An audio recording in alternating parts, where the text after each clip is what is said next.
Reddit. Quelle est la légende urbaine la plus effrayante que vous connaissez?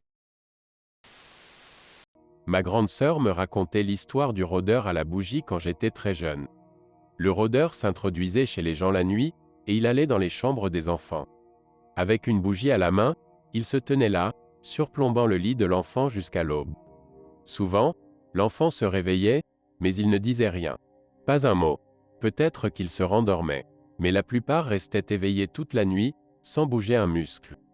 Le matin, l'enfant se précipitait dans la chambre de ses parents en hurlant, et la seule preuve qu'il restait du passage du rôdeur étaient des gouttes de cire sur le sol de la chambre. D'où je viens en Norvège, il y a un tout petit village, avec seulement 40 habitants environ. Il y a un mythe à propos d'un homme qui se tient sur les collines qui entourent le village, et vous observe. Il n'apparaît que pendant les mois de nuit permanente, car je viens du nord, à l'intérieur du cercle arctique. De plus, lorsqu'il y a une aurore boréale, il marche en direction de l'eau. Il y a une sorte de crique, et il marche simplement dans l'eau. Les gens lui crient d'arrêter, et il continue de marcher jusqu'à ce que l'eau recouvre sa tête, et il disparaît alors sous l'eau.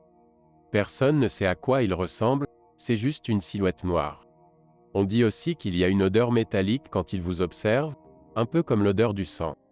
Une femme a dit qu'elle avait regardé par sa fenêtre tard dans la nuit après avoir senti cette odeur, et il se tenait très près de sa maison, les pieds dans l'eau, en la fixant. Je ne l'ai jamais vu moi-même. J'ai grandi à Colorado Springs, et il y a cette vieille route qui serpente dans les montagnes. J'ai entendu dire que c'était un chemin emprunté par les pionniers, mais depuis il a été goudronné. J'ai emprunté cette route une fois, elle est incroyablement raide, sinueuse et assez effrayante. À un moment donné, nous sommes passés par un vieux tunnel. Eh bien, apparemment, il y a quelque temps, un bus scolaire qui transportait des enfants en excursion a eu un accident dans ce tunnel, tuant tout le monde à bord. C'était une tragédie locale. Mais la légende dit que si vous conduisez là-bas la nuit, que vous entrez dans le tunnel, arrêtez la voiture, éteignez le moteur et les lumières, vous entendrez un bruit étrange, comme de petites mains qui frappent aux fenêtres. Surtout, n'ouvrez pas les portes et gardez les fenêtres fermées. Quand vous ne pourrez plus supporter le bruit, rallumez la voiture et sortez de là. Vous verrez des empreintes de mains d'enfants partout sur la voiture. On m'a dit que cette histoire est vraie et qu'elle se déroule dans une ville du Wisconsin, aux États-Unis. Cette ville est principalement entourée de champs de maïs, c'est une ville sans intérêt, qu'on traverse rapidement en voiture sans y faire attention. Il y a une forêt près de l'autoroute, où se trouve une église. L'église date du 19e siècle, et elle est abandonnée depuis longtemps. À un moment donné, des adolescents et un vieil homme ont commencé à pratiquer des rituels sataniques dans l'église.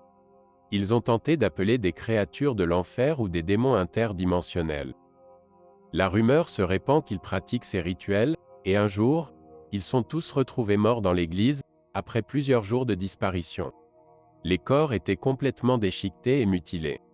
Tout le monde dit qu'ils ont réussi leur rituel, mais qu'ils n'ont pas pu contrôler ce qu'ils ont invoqué. Maintenant, voilà ce que m'a dit une enseignante d'histoire que j'ai eue au collège. Elle prétend que tout cela est bien connu dans la ville. Lorsque vous traversez la région autour de cette église en voiture, vous ne devez pas vous arrêter. Ce qui a été invoqué est toujours là, et chasse la nuit. Cette prof d'histoire conduisait près de l'église, pour rendre visite à un ami dans la ville voisine. Elle roulait sur cette route entourée de champs de maïs, et vaquait à ses occupations. Soudain, il y a eu un cri terrible et un bruit déchirant du côté passager, et la voiture a fait un bruit sourd. Pensant qu'elle avait crevé un pneu ou percuté quelque chose, elle a ralenti prudemment et elle est sortie pour évaluer la situation. Voici la scène, la lune brillait et tout était calme au milieu de la campagne. Le maïs ondulait tranquillement dans l'obscurité, les phares de la voiture éclairaient les champs. Le moteur faisait un léger bruit. Pas de vent, juste un léger bruissement provenant des champs de maïs. En faisant le tour de la voiture, elle a remarqué que le côté passager présentait ce qui semblait être des griffures qui transperçaient la tôle, allant de la porte avant jusqu'au pare-choc arrière. Le pare-choc en métal était à moitié arraché, comme si quelque chose y avait été accroché. Troublée, mais sachant maintenant que la voiture était toujours en état de fonctionnement, elle est retournée rapidement à l'intérieur et s'est enfuie. Peu de temps après, elle arrive chez son ami. Elle l'amène immédiatement vers la voiture et lui raconte toute l'histoire. L'ami devient livide en entendant ça. Il lui a parlé des rituels concernant l'Église. Il lui a dit que cela arrive parfois aux gens, et lorsqu'ils sortent de leur voiture, ils disparaissent et on ne les revoit plus jamais. C'est une légende urbaine des Philippines. Une nuit, en rentrant seul chez lui en voiture, un homme remarque qu'une voiture le suit en faisant des appels de phare et en klaxonnant de manière répétée. Il n'y prête pas attention et continue sa route. Lorsqu'il arrive chez lui, il remarque que la voiture l'a suivi tout le long du trajet. Un peu agacé, il sort de sa voiture et confronte le conducteur. Le deuxième conducteur explique qu'il a vu une femme sur la banquette arrière, tenant un couteau, prête à le poignarder. Et à chaque fois qu'il klaxonnait ou mettait ses phares, la femme disparaissait. L'homme affirme qu'il était seul tout le temps. Mais en ouvrant la porte arrière, ils ont découvert un long couteau sur le siège arrière. Il y a une légende urbaine dans le comté de Pickens, en Alabama, concernant un visage que l'on voit dans la fenêtre du palais de justice. En gros, l'ancien palais de justice a été incendié, et pendant que le nouveau était en cours de construction, la foule a accusé un homme noir, Henry Wells, d'avoir incendié l'ancien bâtiment. Henry Wells s'est rendu dans le nouveau palais de justice alors que la foule l'encerclait, et leur a dit que s'il le tuait, il les hanterait pour toujours. Au moment où il a prononcé ces mots, la foudre a frappé. Il a été lynché par la foule, et depuis sa mort, une image fantomatique d'un visage est apparue à la fenêtre du palais de justice. Selon l'histoire, peu importe combien de fois la vitre est remplacée, le visage revient toujours. Quand j'étais enfant, je faisais souvent le même rêve. Dans ce rêve, je marchais dans la rue de ma ville natale, et un homme s'approchait de moi. Parfois il était plus âgé, et parfois plus jeune. Il n'avait pas toujours le même visage, mais je savais toujours que c'était le même homme. Il s'approchait de plus en plus près, et je savais que quelque chose de terrible allait se passer, mais je me réveillais à chaque fois avant qu'il ne m'atteigne. J'étais terrifié. Une nuit, dans mon rêve, nous nous sommes enfin retrouvés face à face et je lui ai parlé. J'ai dit « Comment tu t'appelles » Il a répondu « Je m'appelle Samy ».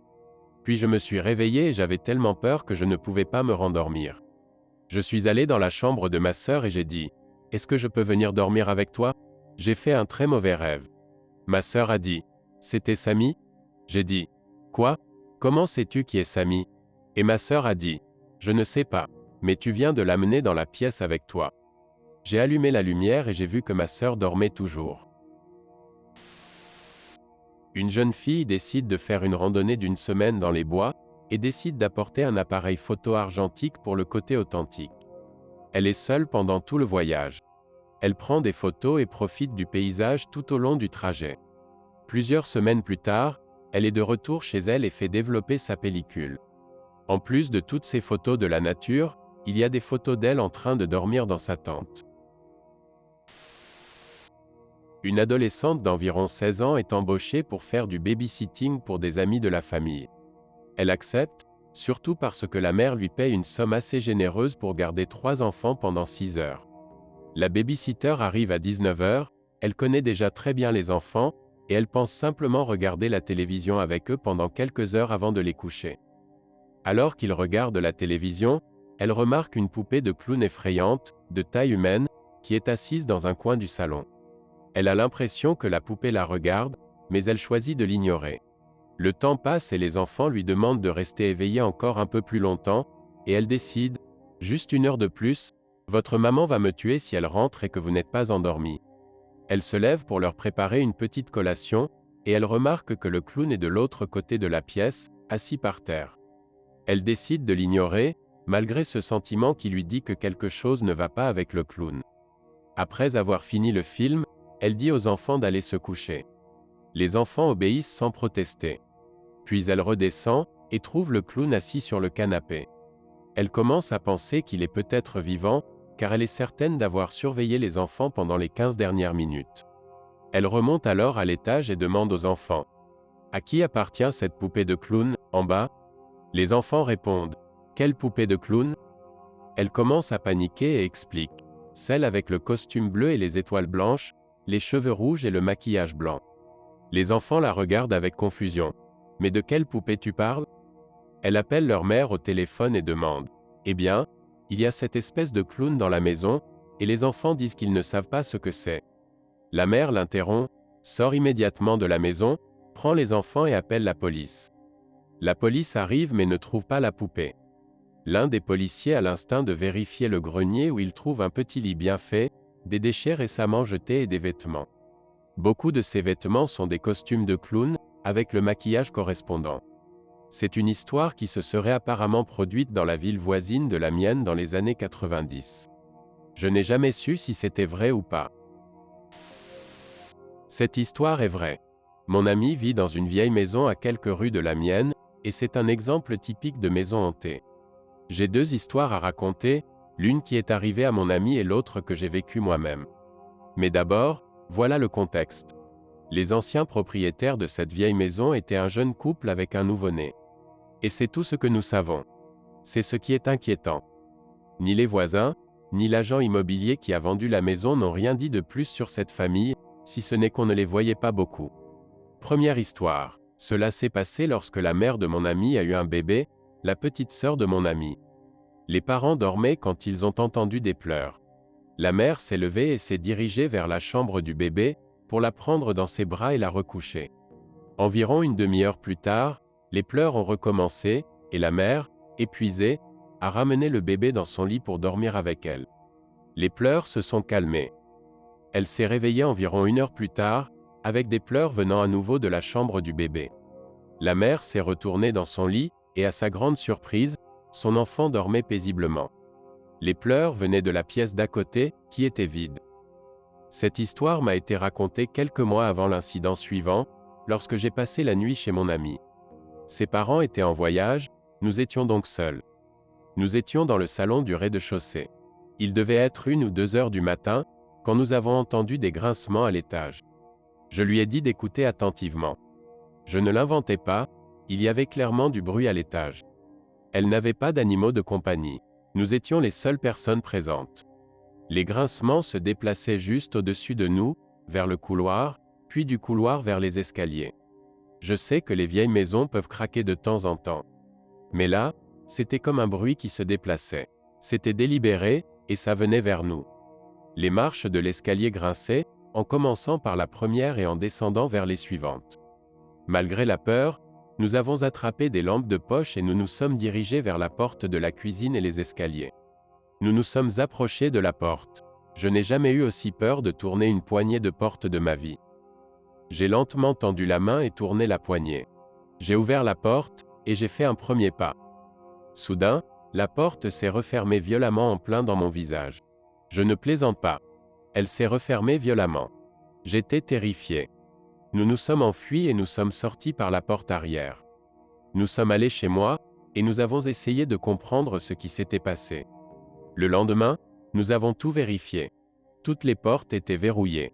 Je ne passerai plus jamais la nuit là-bas. Et toi, est-ce que tu as vécu une expérience que tu ne peux pas expliquer? Tu peux la raconter en commentaire, et n'oublie pas de t'abonner.